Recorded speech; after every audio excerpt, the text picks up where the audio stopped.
ALF expanders and cranial movements. Okay, first of all, there's a lot of lawsuits out there about the ALF expanders. Second of all, if you think that you're doing anything to the human body and it's not going to affect it, that's a huge misconception. Now, there's pros and cons. So, I mean, if I drink a glass of milk, it's going to affect me. If I drink a glass of iced tea, it's going to affect me. So to say that it's cranial friendly and so forth like that, you've got to really rule this out of what has to be done. Sometimes just the procedure to put it in is enough to send him over the edge, because I did work with him. So there's more things to consider. That being said, you're getting a lot of things thrown at you that have nothing to do with functional movement. And she's saying that this is off, but they want to correct it by putting a non-physical object into the mouth. So this is where you've got to weigh out the pros and cons.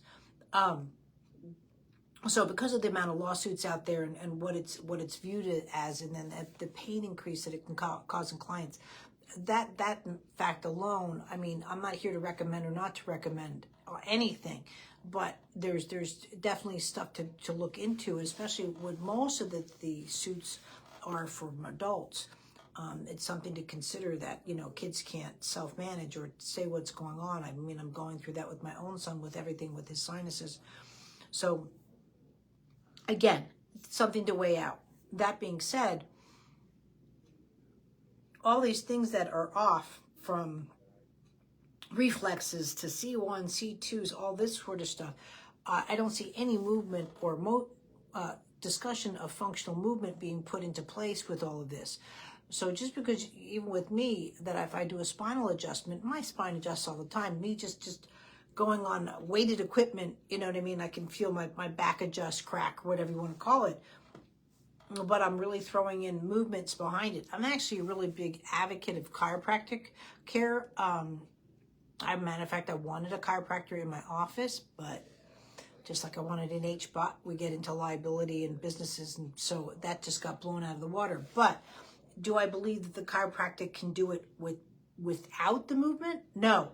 I wanted the kids to get adjusted, or you get adjusted and then you come in with the movement lesson, and to combine them both.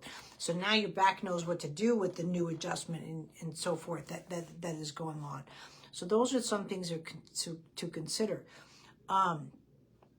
But yes, even the crowding of the teeth, yes, can affect his vision and so forth, but at the same time too, again, it's just the approach of what's being done with it. I hope you're patching, and I hope you're doing some movement lessons on his spine. You're working on those kind of aspects of what needed to be done, especially for his weight transfer and transitional movements. And that's really important, because the vision can be spot on for him, and he's learning. You can see the improvements, but that's where I would be going with that, to help him.